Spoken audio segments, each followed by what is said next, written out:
Tá? Então vamos lá, pessoal. Olha só, primeiro, antes que eu esqueça, vocês estão tendo. A gente vai ter que adiar essa aula de sábado, tá?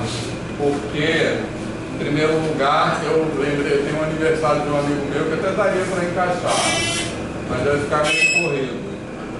Eu teria que sair meio correndo, assim, eu não quero deixar de. É um almoço.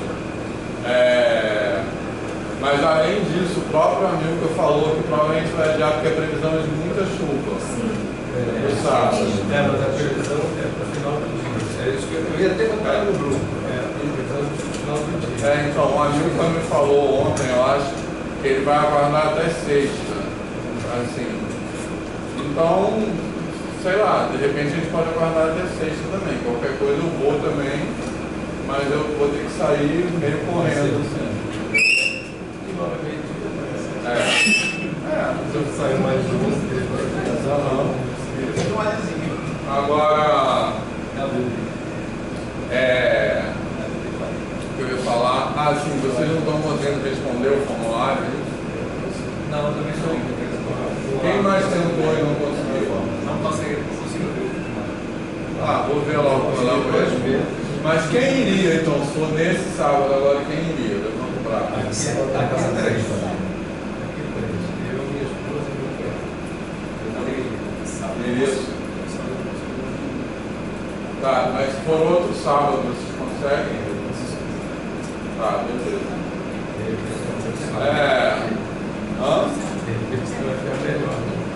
De repente pode ser daqui a 2 semanas, que no outro é feriado, né? Também pode ser no outro. Hoje é feriado. Aí. O feriado também não pode. Sim, claro. Dia 8. Pode ser. Eu vou ver com a Milka se ele. A gente pode já deixar marcado para dia 8. Dia 8 quem iria? Levanta o braço. Possivelmente eu. Tá. Possivelmente sim. Você também? Pode fazer, não? Já foi. Renato? Eu tenho um exame de hoje. Vai gente considerando. Não tem como desmarcar. Então a gente pode deixar para dia 8 mesmo. Mais gente pode. Ou pode o outro também. Dia 15. Enfim. Beleza. Então eu vou ver com a Milka, mas caso a Milka não possa dia 8, gente, vocês podem ir, pode só a gente também, não vai ser tão foda assim, porque o amigo era historiador e ele é especialista nisso. Mas assim, eu já fiz esse negócio muitas vezes, eu estou aprendendo as coisas. De lá, assim, posso ver que eu em casa ele não posso, às vezes ele indica algum aluno dele, assim, que são os alunos dele, são super fodas também nessa discussão. Tá? Quando eu fiz foi com o Pedro. O Pedro não, o Pedro é outro esquema, né? Porque o Pedro não é de história, né? Assim, o Pedro é professor De arte. ele é de dança, na verdade. Eu acho que eu fiz com o Pedro. Então, o Pedro é super legal também, mas ele, atualmente, o que acontece? Ele está terminando o doutorado. Ele qualificou semana passada. E ele é gerente de anos finais da SME. Então, assim, eu mandei uma mensagem para ele, não respondeu, em geral ele responde rápido, eu achei melhor não insistir também. Deve estar lotado de coisa para fazer. Exatamente.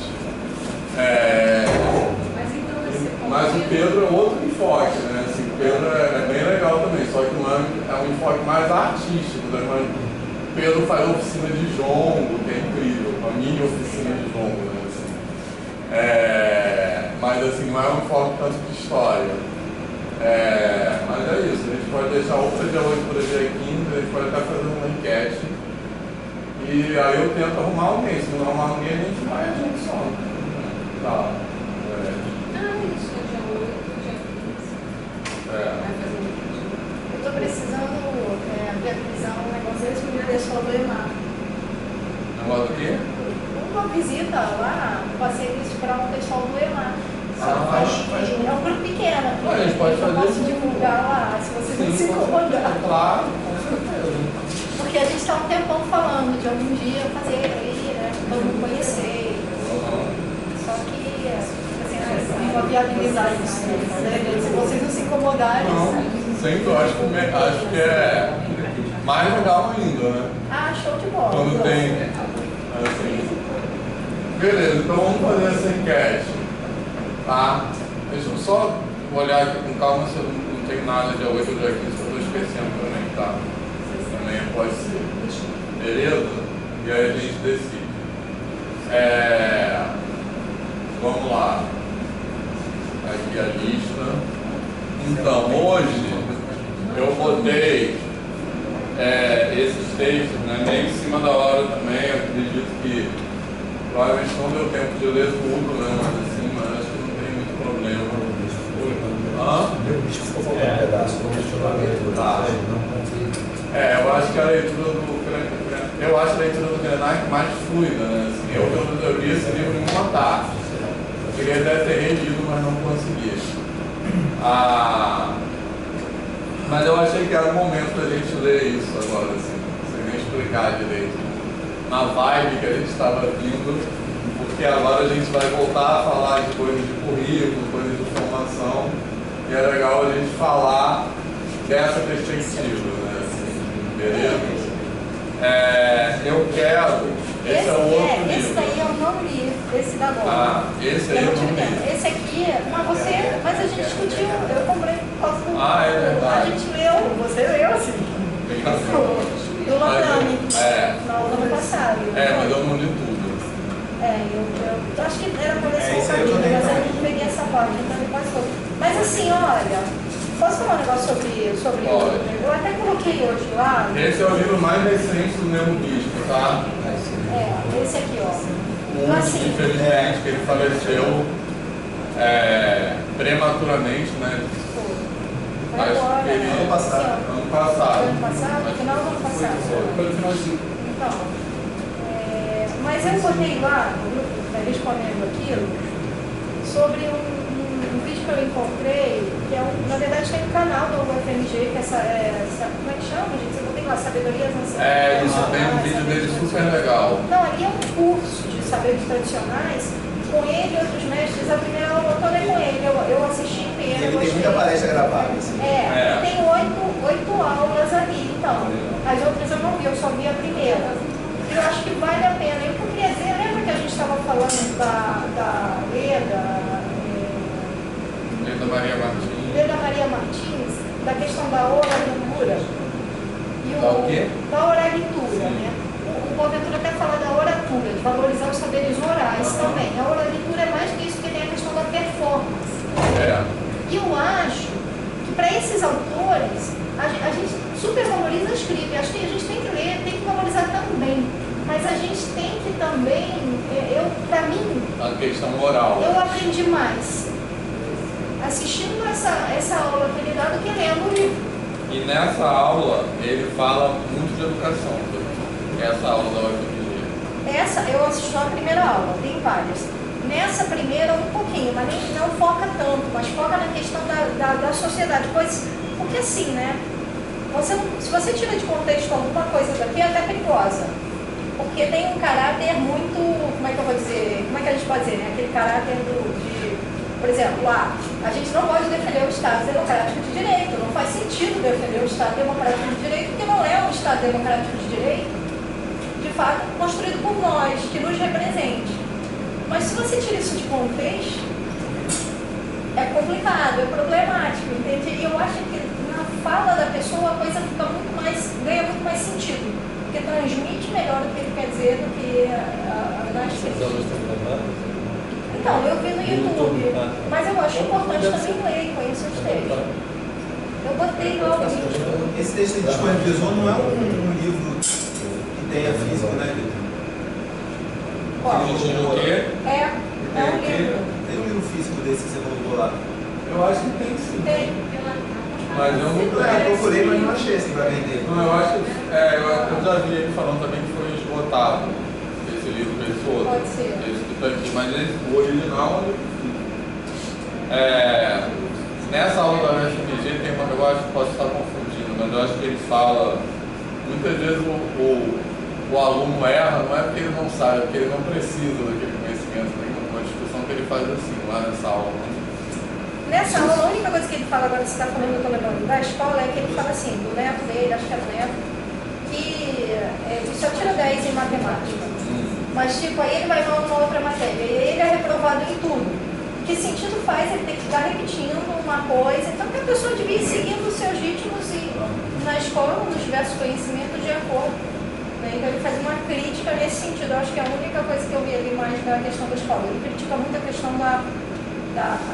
ele não reconhece as nossas leis, né? O nosso sistema legal, o advogado não serve para nada, na verdade, desse ponto de vista, porque... Advogado e engenheiro. Ele fala de como eles resolvem os conflitos lá, fala que o vizinho pegou no seu pegou os canos, exatamente, é isso aí, é muito legal. Verdade. Então, eu acho bem importante isso, né? Assim, a gente até comentou isso, a gente aqui, em algum encontro anterior, sobre a tradição oral dos povos, das culturas africanas, e como isso não era reconhecido como fonte histórica, lembra que a gente falou isso? Na historiografia convencional, eurocêntrica, etc.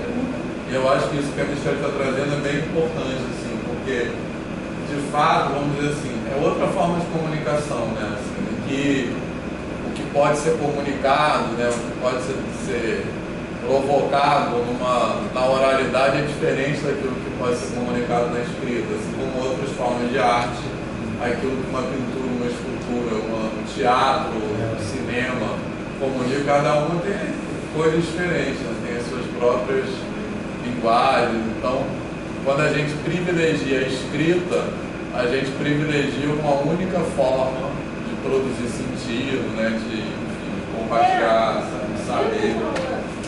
Matemática na escola diz não gosto de doutorados. Ele fala de um povo quilombola que está fazendo tudo só oral. Toda a palestra de dado, tudo isso. Foi o Diego, mas não é meu aluno do doutorado. Não, ele é professor da UF. Diego Mondinho, ele é professor da UF de Pádua. E ele trabalha com quilombos. Ele está Pode até chamar. oral, assim. Pode chamar ele para ver que um dia falar. Isso tudo é legal. Então, e no caso de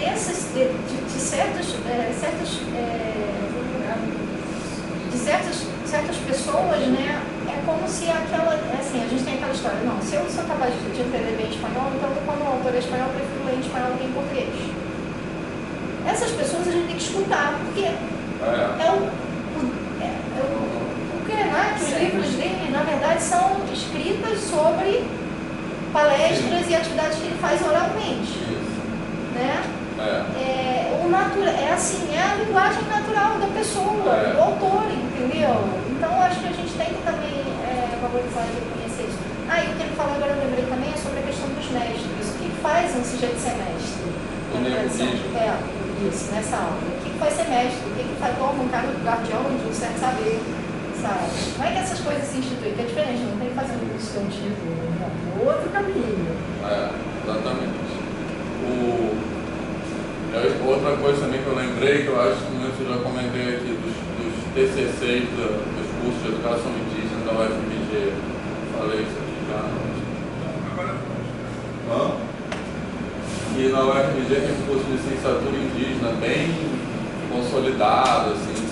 Eles têm um curso, na verdade, de licenciatura indígena e de licenciatura em educação do campo, né? Assim. E uma vez eu tive lá a Vanessa, que é professora Vanessa Tomás, né? Que é professora de educação, ela trabalha com educação matemática, com educação indígena, é professora desse curso, ela me mostrou os TCCs. E os TCCs não tem só coisa escrita, tem desenho, e é isso. Apresentação.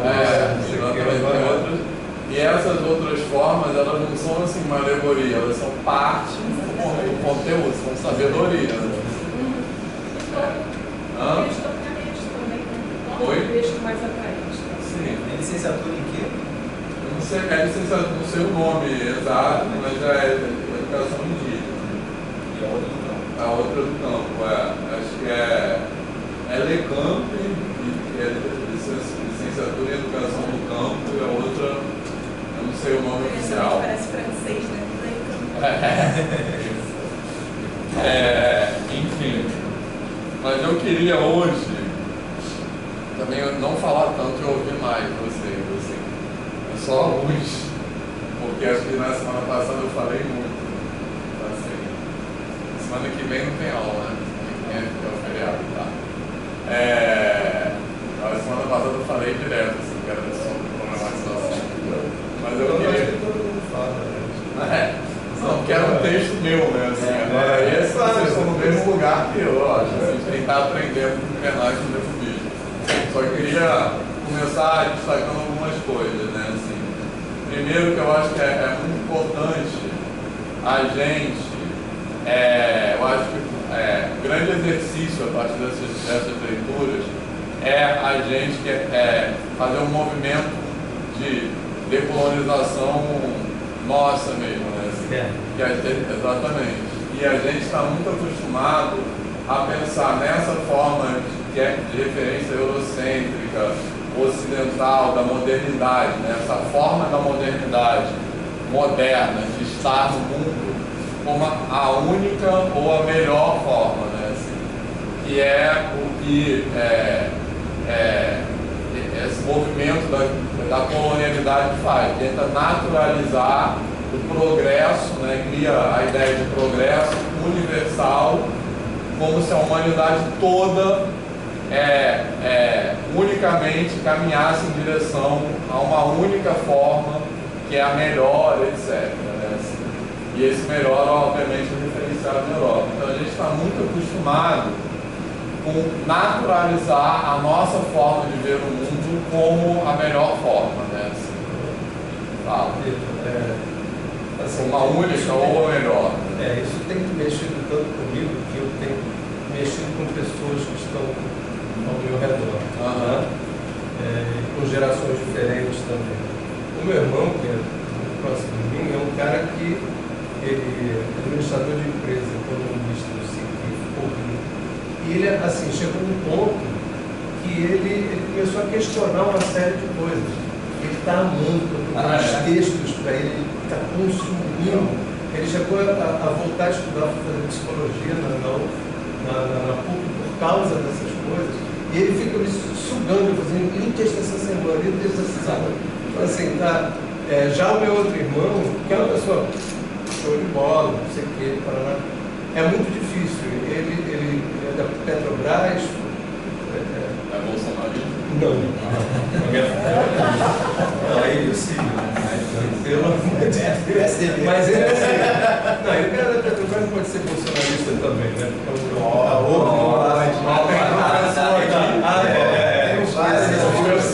Eu esqueço.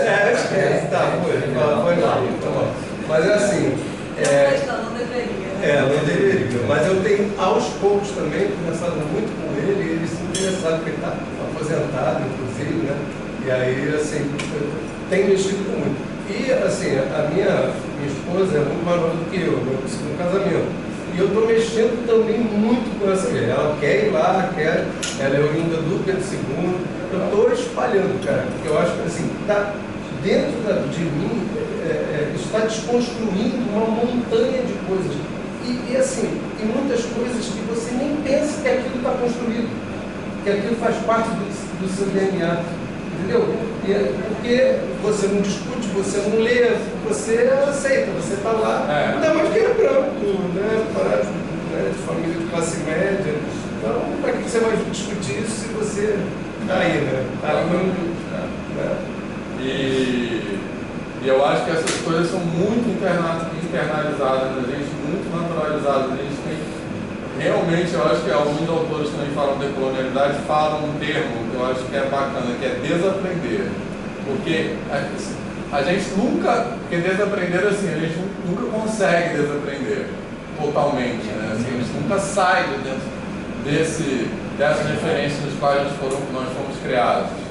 Elas sempre vão nos afetar de alguma maneira, mas a gente sempre tem que estar no exercício permanente de olhar para elas e problematizar, né? E tentar fazer e tentar afetar os outros com esse pensamento. Reconstrução, né? A gente desconstrói para reconstruir. Exatamente. Então, em particular, eu acho que uma coisa que os dois autores falam muito é que a nossa relação, até vou falar uma coisa que nem deveria ser falada assim, a relação com a natureza, porque não tem com a natureza, a gente é a natureza. Nós vamos provisoriamente usar esse termo sob rasura. A nossa relação com a natureza, a gente tem uma maneira de se relacionar com a natureza, essa maneira da modernidade, que é completamente errada, vamos dizer assim, de maneira bem categórica, né? Assim, porque a gente vê a natureza, primeiro a separação entre homem e natureza, que é uma coisa muito desse pensamento da modernidade, desse pensamento colonial, etc., que o homem está fora da natureza, que a natureza pode ser facilmente controlada e que a natureza está meio a nosso dispor. Eu acho que o Krenak... Para servir, né? Está lá para servir, exatamente. O Krenak fala muito do recurso, a palavra recurso natural, né? Que não é recurso natural. E que a gente, eu acho que tem um pensamento, grande parte das pessoas, diga assim, que o Krenak fala, adiar o fim do mundo, né? Assim, de fato, a gente está, o fim do mundo não é o fim, na verdade é o fim do Homo sapiens, né? Porque o mundo está cagando pra gente. Assim. Então, eu acho que realmente grande parte das pessoas acham que a gente pode fazer merda à vontade e no final a gente vai conseguir se safar. Isso não é verdade. É a tirinha que você mandou. Vocês viram? Deixa eu ver a tirinha da Laerte. É a tirinha da Laerte. Você mandou nos créditos? Mandei, mas é porque como eu não consegui botar a imagem, eu mandei o link do... Mas é a tirinha que é uma cientista num quadro assim, aí ela dizendo, não, mas a gente reduzia a emissão de CO2, aí vem o balão tipo externo, até não sei quando, vem tipo o balão externo falando, não dá mais tempo, ela, não, mas se fizer assim, não dá mais tempo, mas que, não, acabou, aí ela, acabou? Aí acabou, aí ela senta assim, tipo, poxa, tipo, Aí aparece o planeta. Aí aparece o planeta assim, tipo, do lado de fora. Porque ela faz lá, ela tá mega, tipo, fazendo as contas, o que tem que fazer, que porcentagem do bloco. Mas assim, não dá mais, não foi. O Krenak fala da conotação de cientista também, né? Exatamente. Cara, mexeu muito comigo aquela coisa das montanhas. Tem montanha pai, a mãe, a filha. Caraca, eu viajei ali na... Então, cara, a gente não tem essa visão, não tem... Então, pegando esse exemplo, que eu acho que é importante, quando ele fala, ele conta que uma mulher conversando com a pedra, que a pedra era irmã dela, não sei o quê. Pegando esse exemplo, assim, um pouco a gente já falou sobre isso, acho que na semana passada. A gente tem a gente vive numa única descrição das coisas, digamos assim. Então, a gente pensa na montanha como uma análise científica da montanha, como um conjunto minerais, não sei o que, geologicamente, assim. A montanha é isso também, mas não é só isso. Então, quando ele fala montanha, o morro é meu avô, né? O Krenak fala muito que na aldeia lá, do Rio Doce, né? Do outro lado do rio tem a montanha, que não lembro se é mais nesse livro. O rio é o avô, Sabia como devia ser, né? E que eles conversavam com a montanha, né? A montanha dizia coisas, se vai chover, se não sei o que tem que fazer. Isso não isso é literal, tá? Isso não é uma coisa para assim. Então, quando eu falo, a pedra é minha irmã, o rio é meu avô, é isso mesmo. Assim, a nossa forma de lidar, essa nossa forma moderna, da modernidade, de lidar com a natureza, nos impede de estabelecer com esses seres outras relações que não sejam as analíticas. Né? Então, nos impede de ter o rio como nosso avô, mas o rio pode ser nosso avô. O rio é nosso avô. Ele está em coma, né? Exatamente. Por causa do acidente que ele diz que realmente não é acidente. Uma coisa muito interessante, né? Esses dias, por causa até de ler lá matemática problematizada, vocês fazem referência a Deleuze, né? Porque eu estava na faculdade, eu gostei muito do que eu vi sobre Deleuze, né? De Deleuze, até porque dentro da referencial teórica, da enação, tudo estava muito relacionado, lá, e aí eu peguei e comecei a olhar com mais calma para esse sentido. Isso vai mudando, né? É como você falou, assim, são leituras que você começa a pensar começarem a ver diferente. Mas, em particular, no trabalho deles, assim, a proposta conceitual dele, filosófica, não diferencia ser humano de pedra. Não diferencia.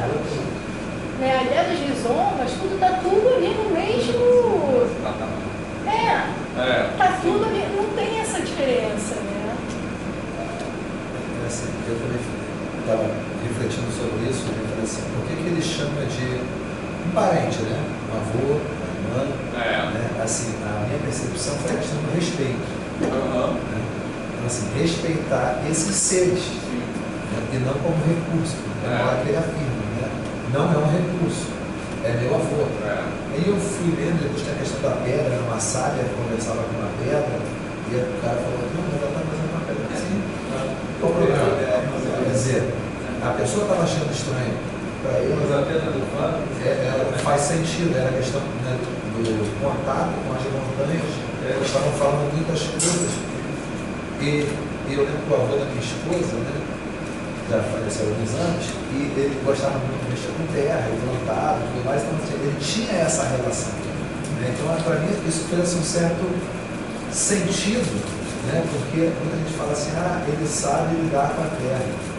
Talvez seja isso, né? A questão do respeitar, do como fazer, como cuidar. E conversar. Exato. Nossa, você via assim, a satisfação dele. Agora em São Gonçalo, ele tinha... São conversas não orais, mas são conversas. Isso, ele tinha... Às vezes orais também.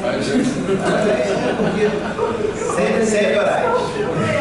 quando ele é nesse sítio, né, para pegar frutas, ou assim, a satisfação que ele estava ali, então todo aquele cuidado ao chegar, o cuidado ao sair, né, a preocupação de retornar, e na casa, quando tinha pouca parte com terra, ele também tinha algumas coisas flores, né? E aí eu fiquei fazendo essa analogia da questão do respeito, que a gente... Às vezes a gente até fala assim, é até respeitar pelo egoísmo, porque se você não faz isso, já citou aqui, você já falou muitas vezes, né? E foi fazendo mais sentido no texto, o planeta vai ficar, a gente vai extinguir. E o planeta não está nem aí. É o nosso filho, não é? Acho que é importante lembrar isso, o planeta não está nem para aí, a gente e ele se revolve com todos, melhor ainda. Exatamente. Até, também já falei um pouco disso, até tem falas que às vezes pretendem assim, ser ecologicamente corretas, que também operam dentro dessa lógica. Quando se fala assim, se a gente respeitar a natureza dá em troca, meio que uma coisa assim, isso não é aquele negócio de desenvolvimento, desenvolvimento sustentável, para quem? Essa palavra sustentável, quer dizer, tem uma chave, não sei se vocês já viram, que tem escrito assim, capitalismo, é a cara de um alien, entendeu? Um alien, um monstro, assim, aquele alien, coitado passageiro. Aí está escrito, capitalismo, é uma cara de um alien. Aí depois tem capitalismo sustentável. Aí a mesma cara do alien com um negocinho na cabeça, um símbolo aquele símbolo da paz, assim, então, tem uns quatro, assim, capitalismo não sei o quê, aí tipo assim, a mesma cara, só que cada uma com uma coisa meio que disfarçando, assim, É bem isso, né? Não existe capitalismo sustentável. O capitalismo, por definição, é destrutivo. Quando ele fala que a montanha conversa, sabe o que eu me lembrei? Né? Só um paralelo que eu fiz. Quando eu acordava aos sábados, eu sempre gostei muito de soltar pipa. E o que me dizia se ia ser um bom dia ou não era eu olhar para a montanha, ela não é, porque eu sabia ler aos poucos, pelo vento, para onde estava a direção do vento, se tinha alguma nuvenzinha mais clara, não sei o que, se aquele dia ia ser bom para soltar pipa ou não. Caramba, quando eu vi, eles falaram assim, caramba, eu garoto de fazer isso. Mas essa coisa da relação com a montanha, aí em Anchieta tem um ponto alto que a gente consegue ver a montanha do Jericinó, né? Parte do Jericinó e do Mendanha, da Caminhada. E ali, quando a gente era mais jovem, a gente ia muito para lá para namorar, para brincar, para fazer outras coisas. Até tinha gente lá fumando maconha também, essas coisas todas. Mas é engraçado que a gente ia para lá para ficar olhando, a gente gostava daquela paisagem, né? É uma coisa interna, né, do ser humano, parece uma coisa. Eu gosto de ver a natureza, eu gosto, isso me faz bem ver toda aquela montanha, né? Mas às vezes a gente perde um pouco de sensibilidade quando a gente vê a coisa de ser destruída a nosso favor. Né? Então, por exemplo, muitas casas lá, né, de Anchieta, né, eu sou morador de Anchieta desde quando eu nasci. E eu vi muito aquele bairro ser assim, destruído. Né? Tinha muito lugar verde e foi totalmente destruído. Sabe? Lugares que a gente ia que hoje a gente não pode ir mais por causa de tráfego também, porque está tudo muito complicado, né? Mas assim, a gente parece que a gente está faltando sensibilidade para a gente, sabe? A praticidade está dominando tanto a gente, tipo, não, um dia eu vou essa árvore aí, vamos colocar tudo liso aqui e entendeu? O prédio, depois fazendo depoimento pessoal também parecido com esse de vocês, mas o prédio que eu morava lá em Copacabana, esse que eu mudei há pouco tempo, né? O meu apartamento era virado com uma pedra, que é aquela pedra Morro dos Cabritos. Vocês sabem qual é? Aqui, do lado é a Lagoa, que é aquele bem alto, assim, que tem na saída do Corte de Cantagalo, e do outro lado é Copacabana, né? Assim, o meu apartamento era virado para aquele morro. Eu comprei esse apartamento por isso, né, na época, né? Depois vendi, porque não sabe, faz. Comprou a natureza, saiu pelos humanos. Aí, e o prédio é um prédio da década de 50, né, assim, e depois foi tendo alguns comentários, foi totalmente descaracterizado. Quando eu comprei, o prédio estava todo original, assim, toda aquela estética, e aí botaram uma estética barra, sabe, trocaram a portaria toda, ainda gastou uma fortuna em taxa extra do condomínio para empregar, para descaracterizar o prédio arquitetonicamente e tornar ele mais breve. Exatamente. Mas enfim, não era isso que eu ia falar. Aí esses prédios não tinha garagem para todo mundo, tinha garagem só para alguns apartamentos.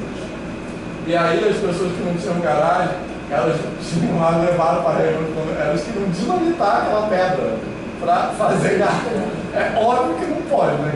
A prefeitura nunca vai autorizar uma loucura dessa.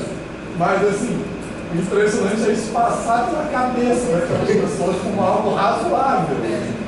Essa semana estava tendo a apresentação de um projeto para fazer um autódromo no meu bairro, no Prédio de Guaratiba. O Prédio de Guaratiba, para quem não conhece, é um bairro que é um manguezal. O bairro inteiro é manguezal. O bairro hoje está abaixo do nível do mar por conta do peso das construções que foram colocadas lá. Prédio de Guaratiba começou como uma vila de pescadores, depois aqui foi aumentando, e agora está um bairro gigantesco. E aí, eu tenho uma amiga que ela estava lá, e ela foi na plenária falar e tal, e é muito engraçado depois, assim, engraçado no sentido de que eles não conhecem a realidade, fazem contas e falam que vai dar certo e não vai dar. Sobre o impacto ambiental e social que isso traria para aquela região. Por trazer um dado, que eu não sei se você sabe, mas Guaratiba no ano passado teve as temperaturas mais altas do Rio de Janeiro. Chegou quase a 60 graus de sensação. Sendo que é um bairro muito verde. É o bairro mais verde do Rio de Janeiro por conta do Burle Marx que morou lá.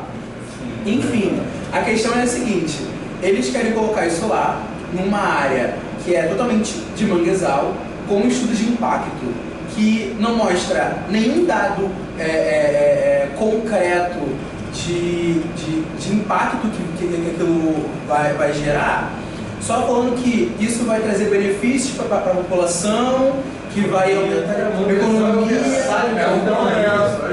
Manguezal versátil da vida marinha, você mata um monte de espécies. Então, o caminho, isso é exatamente o caminho em direção ao progresso, justifica qualquer violência. O que é preciso naquela direção, só de novo. E o manguezal lá, que desde o César Maia que já vem sendo martirizado já há muito tempo, né? é muito preocupante isso, e quando a gente olha, eu lembro disso porque o Vitor falou sobre a pedra de frente à casa dele, e é muito preocupante porque, assim, eu lembro da minha época de escola lá pela Guaratiba, que todo ano a gente fazia uma caminhada ecológica pela orla para poder retirar lixo, porque tem pia e tem a lama, né, e tem uma parte de areia, retirar lixo daí, fazer uma campanha de conscientização junto com a coordenadoria regional que tem lá e todas as escolas no entorno. E assim, isso vem acabando. Desde 2015, 2016, isso foi diminuindo, até que na pandemia acabou completamente e agora parou tipo total. Nem nas escolas eles estão falando mais lá sobre a importância de Pedra de Guaratiba, a importância de proteger aquele resquício, sabe? E ler esses textos me trouxe muito isso de qual é a importância que a natureza de fato tem e como que a gente não leva isso para sala de aula, ou se leva, como que leva, sabe? Como de fato levar isso de um jeito que vá não só conscientizar, porque eu acho que só conscientizar não funciona, mas de fato fazer com que a mão possa se postar na massa, sabe? E eu fiquei pensando muito nisso, tipo, muito mesmo. Aí o que o senhor falou, acabou me dando todo esse insight. Olha só, então tem tudo a ver com essa frase do Bernard. Olha só, como reconhecer um lugar de contato entre esses mundos que tanta origem, que tem tanta origem comum, mas que se deslocaram a ponto de termos hoje, num extremo, gente que precisa viver de um rio, e no outro, gente que consome rios como recurso.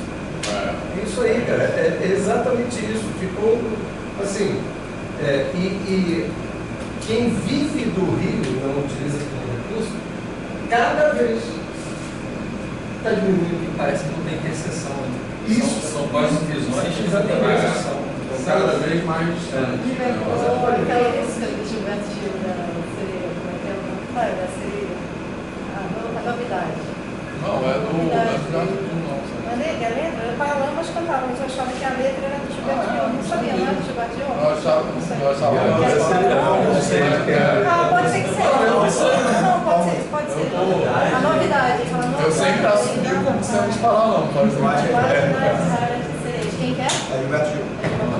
Eu acho Até a fantástico. história foi assim que Mas ela fala da fome o Herbert também. falou. Fala.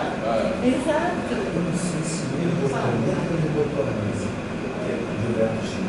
É uma parceria entre o Herbert e o Gilberto Gil. Eu lembro de uma história que ele mandou e no dia seguinte Gilberto Gil já fez contato com ele. Não sei se era a letra ou se foi a música que o Gilberto Gil participou. Mas é esse choque, eu lembrei por causa dessa ideia do choque, né? De gerar uma desigualdade abissal. Não, eu ia comentar uma interseção muito interessante, porque isso é o próprio que estava lá na comunidade, colocado na floresta do Amboatá. Na floresta do Amboatá, que é o último resquício de Mata Atlântica plana do Rio de É Janeiro. o primeiro ano de Bolsonaro. Isso. Eu lembro disso. Então agora não conseguiram botar na floresta do Amboatá porque era preservada, estão mirando lá em Guaratiba. Pegando um pouquinho de olho como faz, o texto do Krenak ele é profundo quanto a sentimentos, você sente o que ele está falando. Mas eu gostei muito do texto do Cristo porque ele dá contra-exemplos. Eu acho que isso, para mim, foi uma coisa sensacional. Ele narrando as estruturas, os modos de vida das comunidades, aquilo ali eu achei assim fantástico. E aí eu também gostei. Essa questão de como você trazer isso para a sala de aula ficou toda na minha cabeça. E ele falando sobre as florestas de eucalipto no Espírito Santo, aquilo. Deserto verde. É um deserto verde. E o tanto de ciência tem por detrás daquilo, que quando a gente chega numa sala de aula, a gente vai dizer, o eucalipto ele libera uma toxina e nada mais cresce ali. Pronto. O aluno vai decorar. Isso é uma relação ecológica, de ambientalismo, corresponder na prova. Você tem que politizar essa relação ecológica, porque parece uma relação com outra qualquer. Ele estava matando a Serra do Esquema, no tempo lá do Itamonte, aquele circuito lá. Mas não é só isso. Mas aí começaram, aí os governos lá, que vivem disso, também, do turismo ecológico, eles andaram a deixar tudo, cortar tudo quanto era eucalipto, destruir tudo. está sozinha. Mas aí é um detalhe. As pessoas falam, o eucalipto suga a água. Não é que ele suga a água. Ele impede a germinação de qualquer outro vegetal que não seja ele. Ele tem uma toxina. Então, embora tenha semente ali no chão de outra planta, ela não vai nascer, porque a germinação de qualquer semente é impedida por conta dele. Então, assim, existe floresta de eurocêntrico. Existe floresta de eucalipto. Se for só eu mato. Eu vou usar tudo daqui. Ele vem daquelas florestas coníferas. Pronto. Mas, completando, mas assim, aí vem a ideia da monocultura. Por que eucalipto? Porque é uma árvore que vai ter um grande porte, um círculo curto. Mas aí você tem o eucalipto, ele tem círculo curto. Mas todo eucalipto, não. Toda aquela floresta inteira é uma mesma planta, uma mesma genética. São tudo clones de um só eucalipto. São clones. Eles foram geneticamente modificados e constituídos para que você tivesse o máximo de ganho. E aí, se você tem uma única planta, se aquela for suscetível a uma praga, a praga dizima tudo. Então, como a gente se controla? A gente vai tacar inseticida mais e mais. Então, é um ciclo de merda. Não, essa ideia de...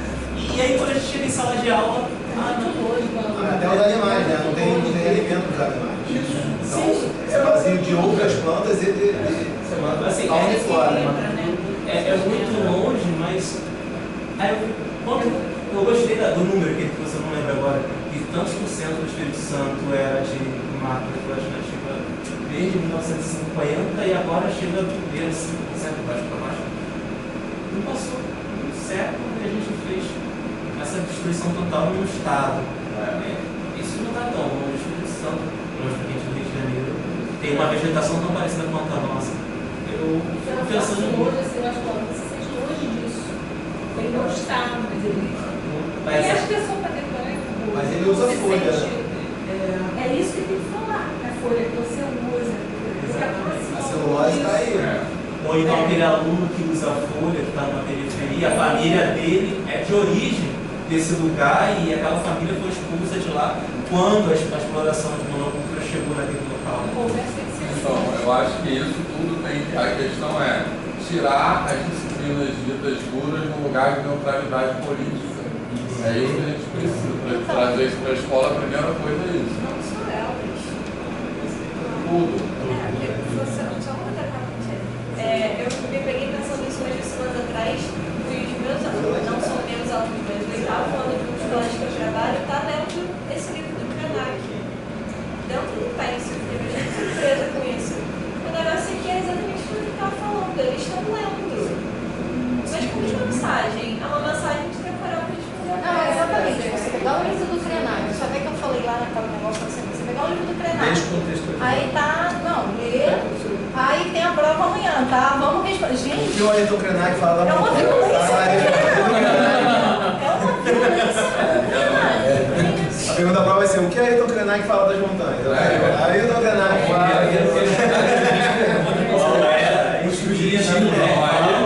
A gente tem que construir nossas práticas da maneira que também, né? Exatamente. Mas vocês estavam falando dessa questão, até com a questão da química e tudo, e eu lembrei da Maura, lá no EMAR, né?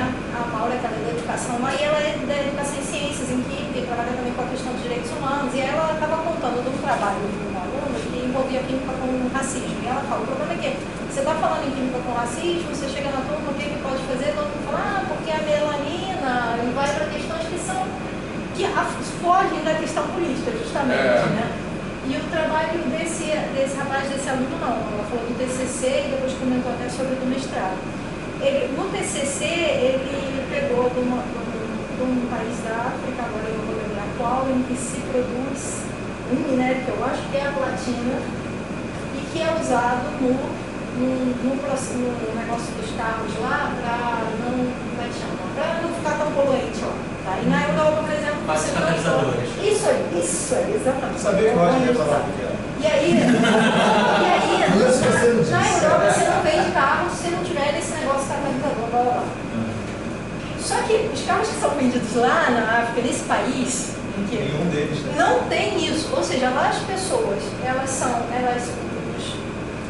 os habitantes sofrem porque é prejudicial para a saúde do ponto de vista químico, né? A retirada desse negócio da natureza, isso é mandado para a Europa, e eles sofrem também com o câncer de pulmão por causa do carro, porque não tem isso, entende? Então, esses exemplos, igual da floresta de eucalipto, eu acho que eles refletem aquilo que eu falei no começo, da visão de que a natureza é algo que pode ficar a nosso dispor e que é facilmente controlado, que é uma visão muito da modernidade, né? Assim, então, assim, a gente pode... Até ontem, eu estava na UNI, num debate que a Tatiana estava participando, e estava falando disso, né? Assim, que matematicamente a gente pode...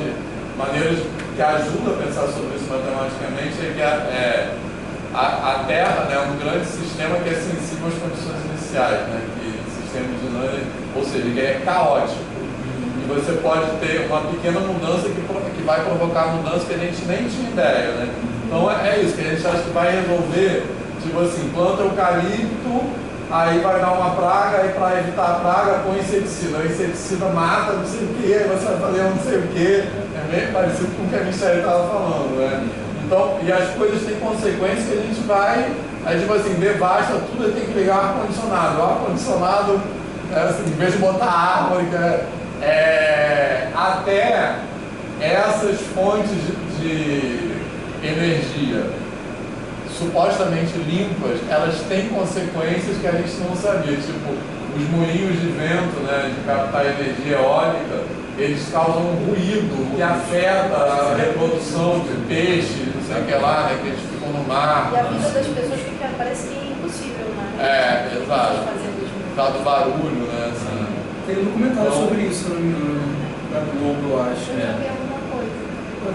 E até assim, aquele negócio de painel solar, né? Para produzir o painel solar você gasta uma quantidade absurda de água. Sim. Então a questão a gente não pode gastar tanta energia mesmo. Na verdade é isso. Tem fontes melhores do que as outras, mas todas são paliativas. O que a gente tem que viver entendendo isso. A integração, né? Acho que é a integração que ele coloca como essas comunidades conseguiam se integrar completamente na natureza. E ele mesmo fala que é completamente diferente de sustentabilidade, né? Não tem a ver com 3 R's. Eu acho que não sei se foi esse tema, mas que ele fala qual o melhor lugar para guardar um peixe. Sim. Peixe no rio, bicho na floresta. O melhor lugar para você guardar um peixe você vai comer no rio. Isso não gasta energia nenhuma.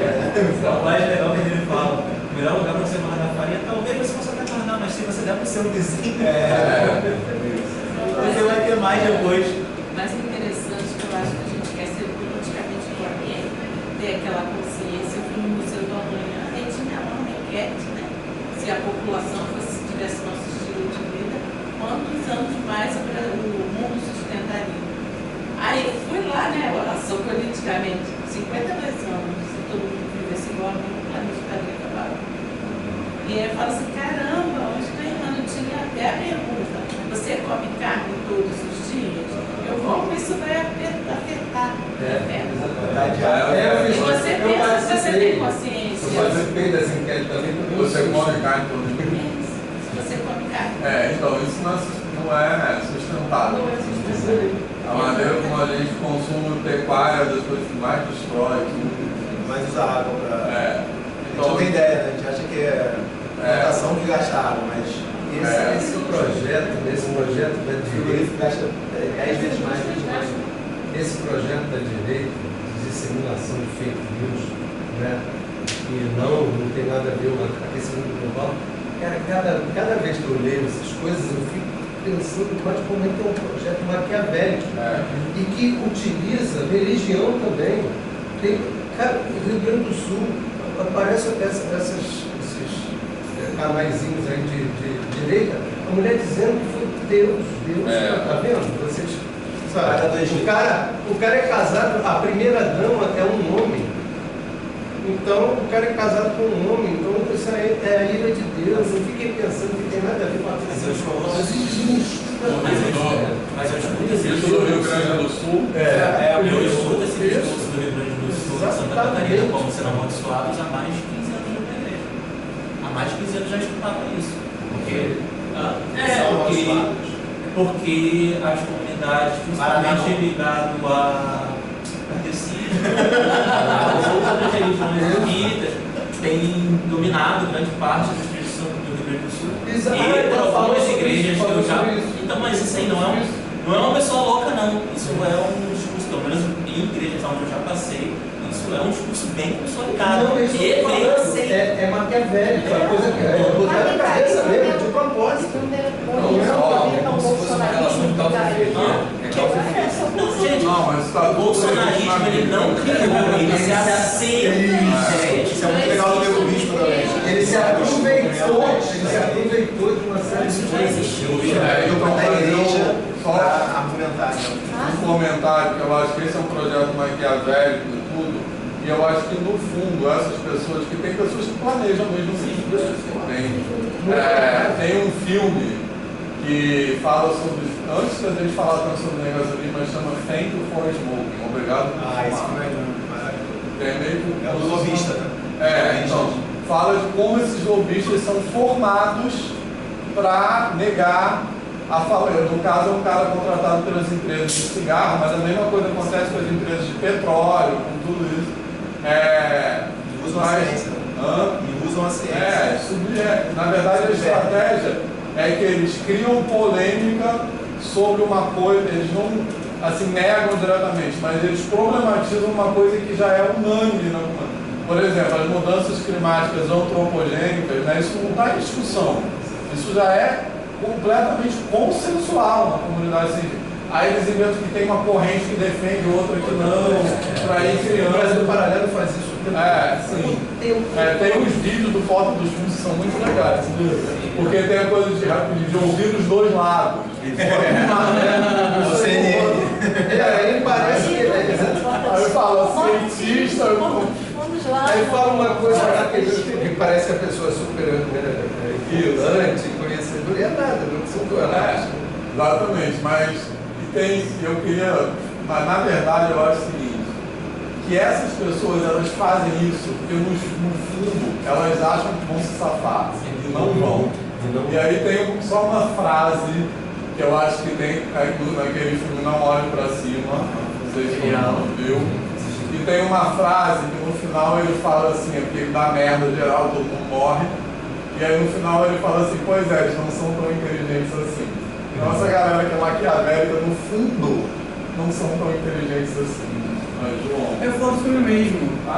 Porque quando ele começou a falar, eu me lembrei muito do filme, porque eu reassisti agora. Isso. Eu revi ele agora umas 3 semanas atrás, porque eu lançou, depois eu não vi mais. Falei assim, vou ver. E aí, é impressionante como de fato eles mexem tudo com a mídia. E quando você está falando, eu lembrei do filme, e lembro do movimento agro da Globo. O agro é pop, o agro é técnico, é tudo. Tentando tirar. Também. Não, continua com as novelas agora, né? Porque voltou esse negócio já há uns 3, 4 anos que só tem novela das 9 que é de agro. Só para poder mostrar o quão bom que isso é. E as reprises também. Muitas das reprises. Eu não tinha lembrado um pouco, mas eu não sei Teve. Não, mas não regravaram. Mas com relação a essa coisa do Maquiavel, eu botei lá no Google, né? 2 coisas que eu assisti, né? Uma delas chama-se Democracia Manipulada, que conta a história do que a direita está fazendo, até francês, mas como o nome já está dizendo, é curta e vale a pena ver. Meu Deus do céu. E a outra sobre sonhos e liberdades também, que é muito show. Essa coisa que o Roger falou dessa religião, eu lembrei também do livro do Deus Cristo, né? Eu não conhecia esse autor, eu só ouvi falar, mas assim, nunca li nada. Mas eu até me surpreendi, foi uma leitura assim, até fluida para mim, eu achei interessante. Né? Os exemplos que ele dá, né, e tal. Mas essa parte da religião é uma coisa assim, muito pouco o seguinte, ele estava investigando a origem dessas cosmovisões do colonial e do contra-colonial, né? ele fala, aí tem um momento lá, se não me engano, ele fala das formas de cultuar. Né? O neonismo, as formas de cultuar. A forma de cultuar do colonizador é o quê? Exatamente, uma coisa verticalizada, né? Faz até uma alusão a um tribunal, júri, exatamente. Deus é a justiça, né? E faz uma comparação com o contra-colonizado, né? Que, na verdade, você tem o terreiro, né? Acho que é o centro, né? Você tem o centro, você tem as mães de santo, tem os pais de santo, né? E eu consegui ali começar a tentar fazer um paralelo com o que acontece na escola, né? Como é que a nossa escola hoje, ela absorve tanto dessa cultura, né, de você ter aquela coisa verticalizada, né? É como se a Bíblia, né, a Bíblia fosse, na verdade, os conhecimentos, os saberes intocáveis, e que a gente não tem que fazer nada para modificar. Então, o seu saber não vale nada, o saber do aluno não vale nada, é aquele saber intocável. Ninguém pode problematizar a Bíblia, porque eu fiz isso na Igreja Católica, querendo matar. Eu falei, foram seres humanos que escreveram isso. Então, eu acho que isso eu queria falar um pouco sobre isso. Assim. Primeiro eu lembrei, tem uma charge também, não sei se você já viu, tem tipo assim, um indígena e um colonizador, tipo, como se fosse chegando lá, aí fala, a gente vai ensinar, a gente vai catequizar, a gente vai ensinar vocês, porque vocês têm uma visão muito primitiva, porque vocês adoram o sol. Aí ele fala, mas o sol existe.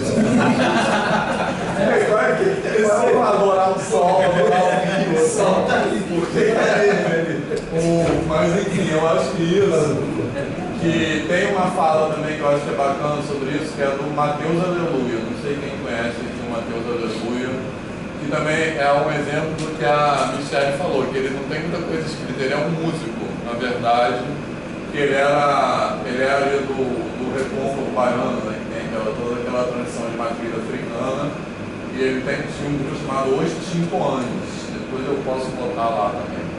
Eu nem tive tempo de botar músicas para hoje, depois eu coloco. Os Tincoanes era um grupo na década de 60. Mateus Aleluia é o único que está vivo ainda desse grupo. Ele passou um período da vida dele na África, depois voltou e ele está em atividade até hoje.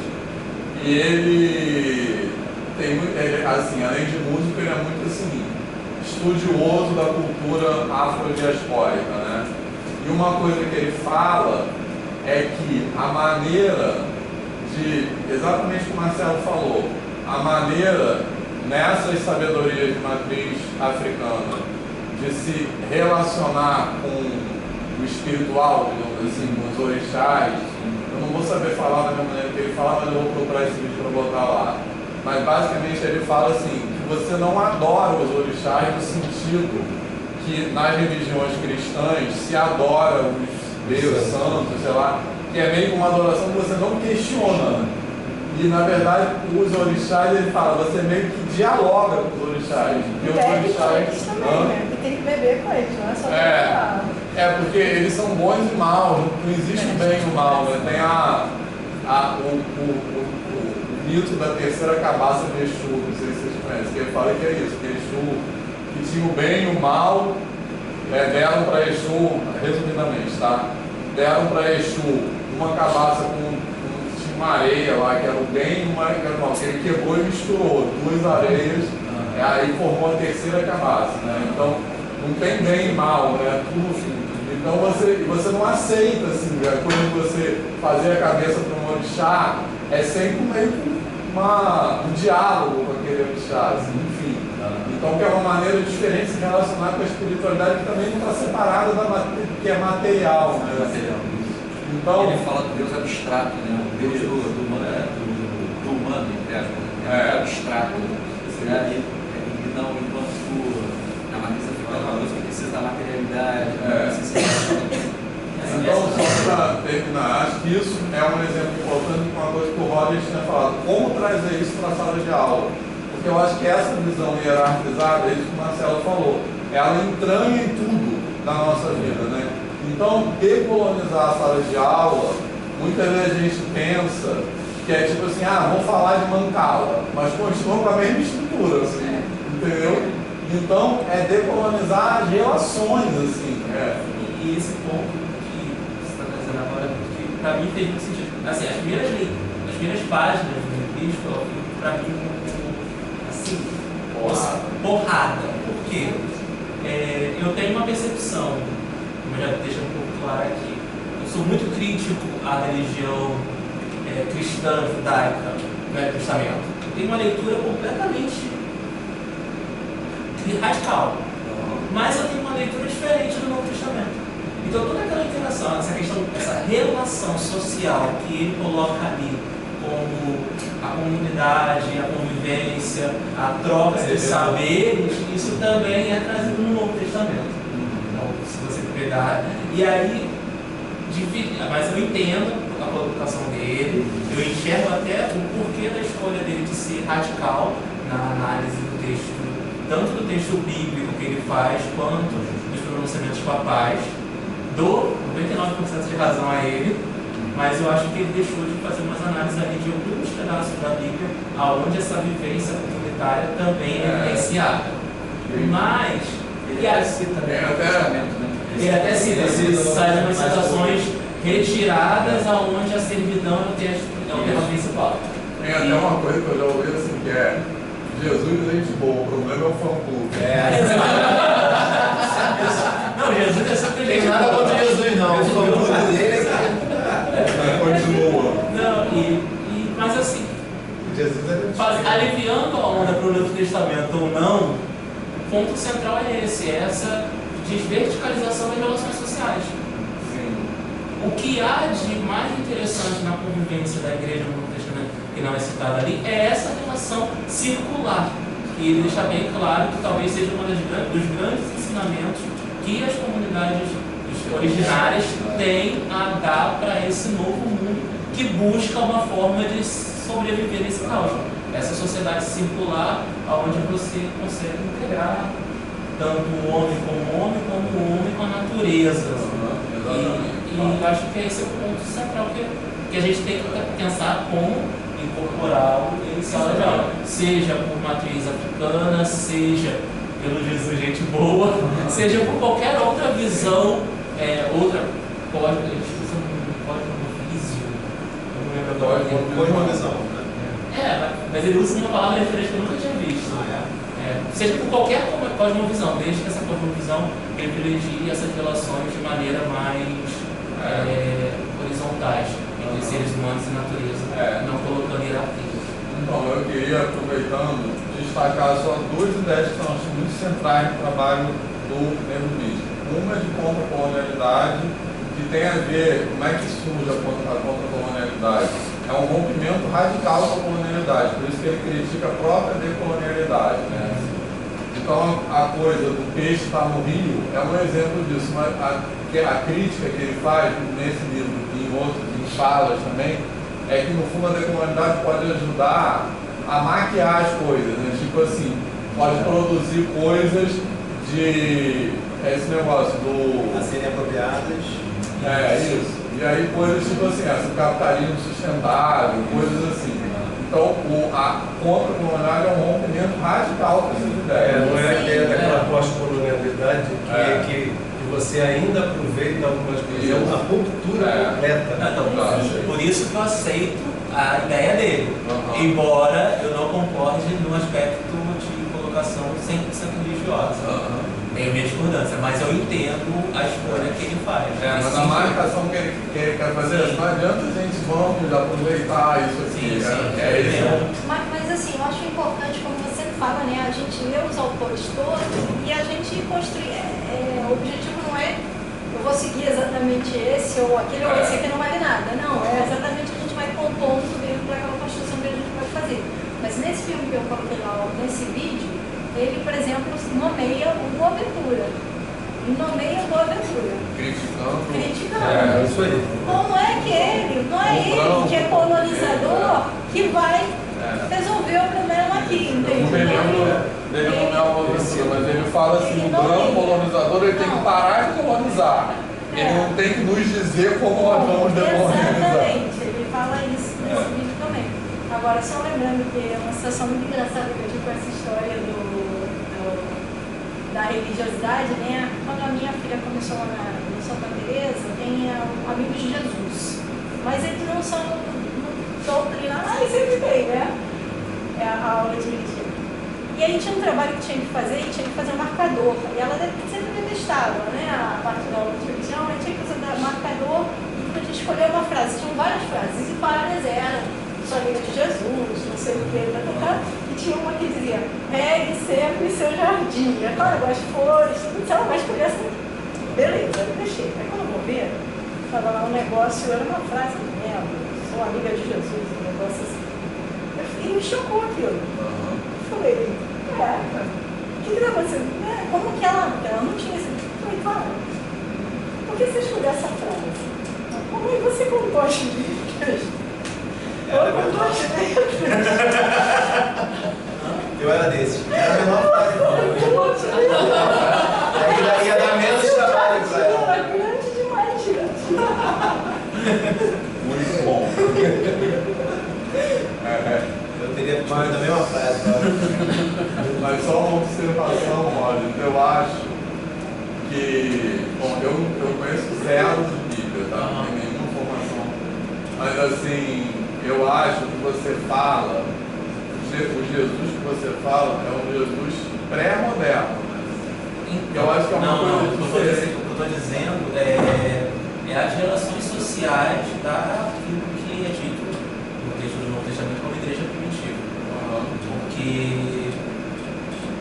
a gente pode entender como Jesus moderno é essa apropriação que a igreja faz. A partir da Idade Média. Sim, não, eu estou fazendo uma leitura literal de como a sociedade e igreja se fundou ali no período pós-crucificação.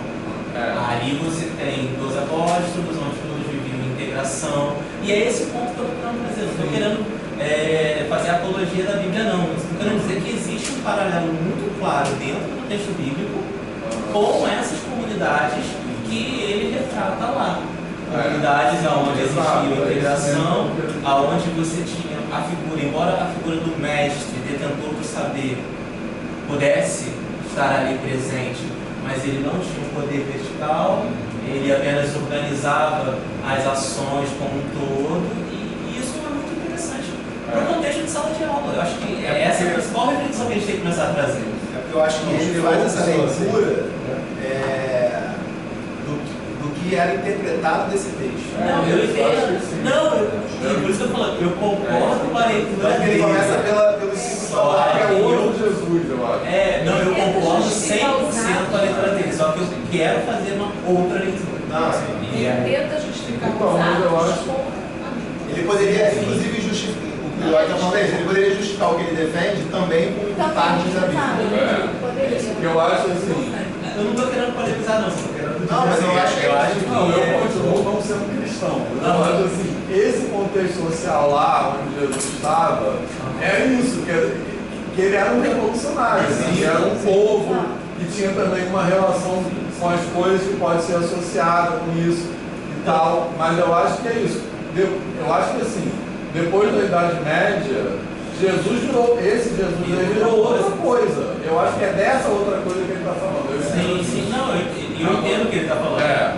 Tem até também uma charge que é assim, não sei se vocês já viram, que tem duas fotos de Jesus, que é uma imagem, foto não, é uma imagem, que é uma reconstituição, que é uma reconstituição lá, não sei como, genética e tal, que eles fizeram de como deveria ser Jesus mesmo, que é um cara moreno, assim, né? E o outro é aquela imagem do louro, aquela imagem construída a partir da Idade Média, louro, de olho azul, cabelo comprido, não sei o quê. E aí tem os guardas romanos, na crucificação. Aí e tem essas duas imagens assim em cima, aí o guarda romano fala, pô, o que a gente não entendi, o que a gente faz? Aí ele fala, muito fácil, crucifica esse, que é o moreno, e idolatra esse, que é o louro. Então são dois Jesus. Mas eu queria queria trazer esse ponto, e principalmente assim, outra coisa interessante nessa mesma linha, como ele retrata as comunidades quilombolas que surgiram, Canudos, povos de Goié, e como essas comunidades elas eram tratadas como messiânicas, porque a questão, e aí eu vou parecer também com o próprio estudo, mas querendo ser um pouco textual, como você não reconhecer a forma de vida do outro é o ponto central de você querer subjugar o outro. Exatamente. Desqualificar. Desqualificar. E aí então, a noção de progresso tem a ver com isso. eu fico pensando como hoje se desqualifica as formas de vida periféricas, como isso estava lá naquela questão. Por que os coronéis tinham que fazer suas milícias? Os termos são tão atuais, né? E essas milícias poderiam invadir certas comunidades, matar todo mundo, porque aquelas formas de vida não eram reconhecidas. Estão fazendo isso ainda. Exato. Então, por não reconhecer aquelas formas de vida, você se autoriza a fazer tal Agora coisa. você sempre é produtivo para a prisão. E aí a escola está nesse ambiente, fazendo o quê? Vamos reproduz essa lógica. Vamos tomar café? Vamos lá, café. Tem café aqui. Yeah. Nunca vou buscar um biscoito. Vamos fazer uma pausa de salve ao João. Vou buscar um biscoito. Outro dia